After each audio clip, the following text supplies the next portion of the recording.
Trade rumors are continuing to escalate revolving around the Boston Bruins, as an insider has linked the Bruins to making a blockbuster trade with none other than the Vancouver Canucks for one of their star players. We're going to break it down in this episode of Hattrick HQ. But before we do that, a quick reminder to hit that subscribe button. About 70% of you who watch these videos are not actually subscribed to the channel. So if you want to stay up to date with everything going on in the NHL, be sure to hit that subscribe button. It's free. But KC, getting into the Boston Bruins this year, it has been a weird season. It seems like it's finally been the downfall of the Boston Bruins that maybe the rest of the NHL has been waiting for, per se. But if you look at, the Empty Netters podcast, there's a lot been made of the Bruins play as of late, and obviously firing their coach Jim Montgomery earlier this season. But podcasts like this are saying that the Boston Bruins have no future. A lot of fans are still hanging on to the fact that they fired Bruce Cassidy, who is now the coach of Stanley Cup champion Vegas Golden Knights and first in the NHL Vegas Golden Knights with 59 points.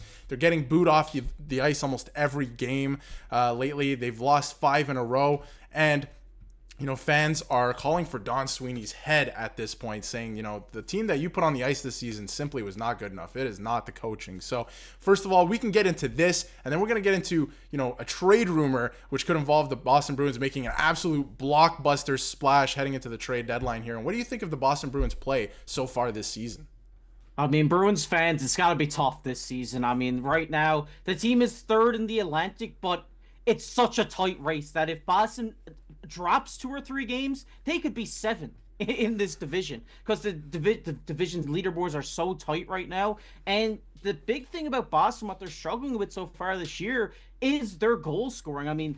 You got Pastrnak, I believe he has like 42 points, and then it goes to your second point getter, to Marchand, who's at 31. Then it goes all the way to your third point getter, who's 20. So if it has 20 points, so if you have 10 points between each player in your top 3 point getters, that's a really, really bad look. You'd like to see them, be a little bit closer. So I think if Boston can really find a way to start scoring some goals more consistently, they will be able to win more games. And Jeremy Swayman has had a rough start to the year as well. Was he on like an 8.93 save percentage, I believe, as we're recording this video? So it's not looking good for Boston right now. It kind of seems like they may have signed the wrong goaltender, and the offense just isn't clicking, Darius. I do think that Swayman is still a great goaltender, and I think his season may have something to do with missing a portion of training camp with obviously the contract dispute and all that. So I will chalk it up to that for this season at least. But they have to find a way, it's a great point that you brought up, to close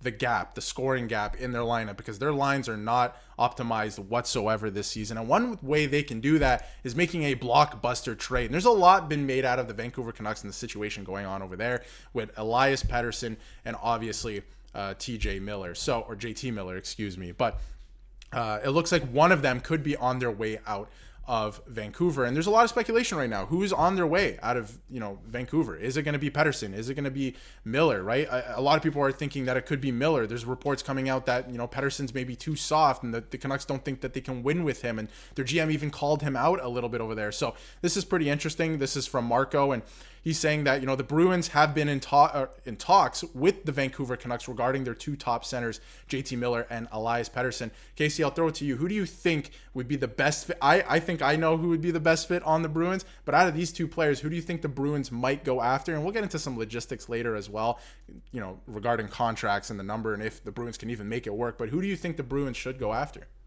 I think if they're going out to make a big trade, they got to make a huge shakeup and go after the big guy here in Elias Pettersson. I think you got to throw everything and the kitchen sink to get this guy to Boston, because ever since Bergeron and Krejci retired, they haven't really had a true centerman that can be on that top line with Pastrnak. And if you go out, get Pettersson, a guy who's such a great playmaker, and he has a great shot as well. He gets in his spot. He can one-time him home with the best of the goal scorers in the NHL. So if you get this guy in on the top line with Pastrnak and Geeky, I think this would be one of the most underrated lines in the NHL. And I think it's crazy that Vancouver's even thinking about trading Pettersson because of how great of a player he is.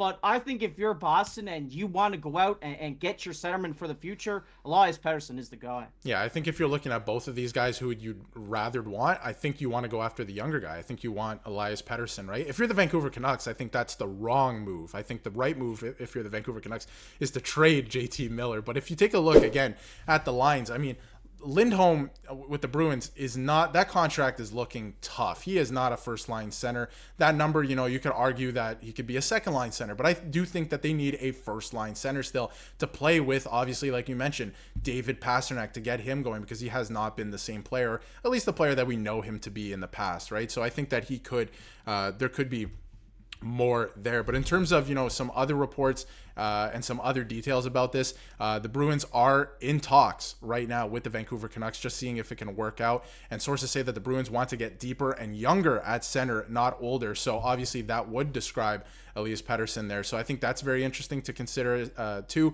And one source said it would take Mason Lohrei or a couple other prospects, maybe even Pavel Zacha. Listen, if you want to move Trent Frederick or Pavel Zacha and it gets you a first line center, I think you probably make that move. But again, that's from the outside looking in. Bruins fans, let us know in the comments what you think. But in terms, we can take a look now at the salary cap and what it would take to get this done. I mean, Elias Pettersson is in year one of his new contract extension, $11.6 million. And obviously, JT Miller, older, in the second year of a 7-year contract at $8 million. So a little bit more affordable in that way, but he is older. Sounds like the Bruins want to get younger. KC, what do you think of the salary cap structure and the salary cap situation? Because the Bruins, they don't have a lot of salary cap space to work with, especially deadline space. So what are you thinking on this?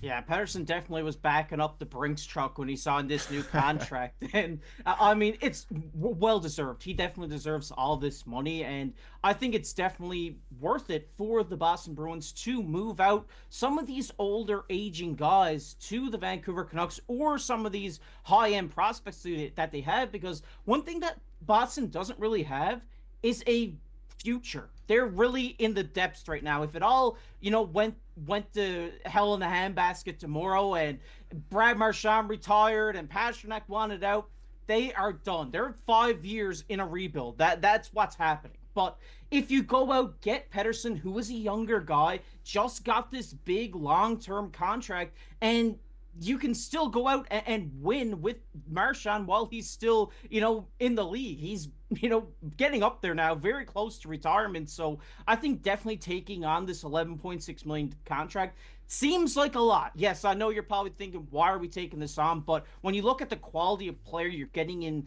in return to some high-end prospects that you may not see pan out, I think it's definitely worth it. And one thing that I did want to note here, Darius, is that the Boston Bruins, when you're looking at their contracts, they have a lot of players on no-move clauses. So it is going to be tough to find a way to make this trade happen. But if you have some guys there that aren't on no-move clauses, they do have higher-end contracts. But I'm pretty sure I looked at this before we started recording, and I would say about 10 players on Boston have a no-move clause, Darius. Yeah, and I think that revolves around the whole league right now, right? It's really hard to move off a lot of players because a lot of players have no moves, no trades.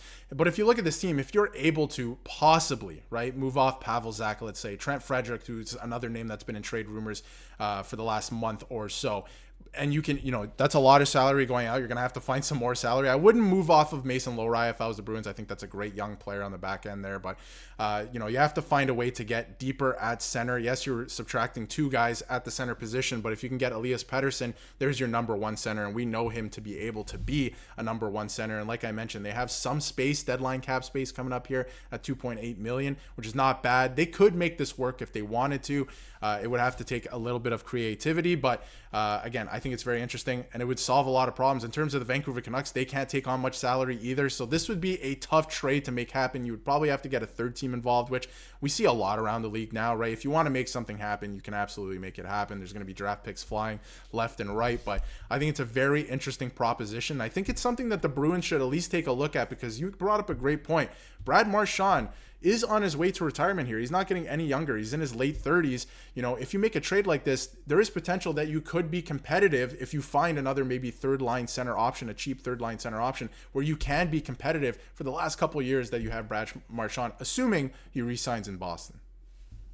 Yeah, definitely. I think you need the win now mode is on in Boston because you just got Swayman locked up to a contract. You're potentially getting Pedersen, who is now locked into a contract. Like you said, Marchand is getting up there in age as well. So the win now mode is right now. Pasternak's in his prime. He has this team strapped onto his back every night because he's not getting very much help at all in terms of offense. So you need to bring in another highly skilled offensive talent, whether it's Pedersen, whether it's somebody else who is going to be on the trade block come trade deadline to revamp this offense. If you want to battle and get this playoff spot, you need to go out and make a move if you're Don Sweeney. It's going to be very interesting to watch. The Boston Bruins need help, it seems like, on the offensive side. And the Vancouver Canucks, it looks like that situation is coming to a head very quickly. But we want to hear what you have to say about this situation. Should the Bruins go out and make a big blockbuster trade like this? Should the Vancouver Canucks move off? Let us know which player that you think the Vancouver Canucks should move off of, because I think that's a very interesting topic. And if you haven't yet, hit that subscribe button so you can stay up to date with everything going on in the NHL.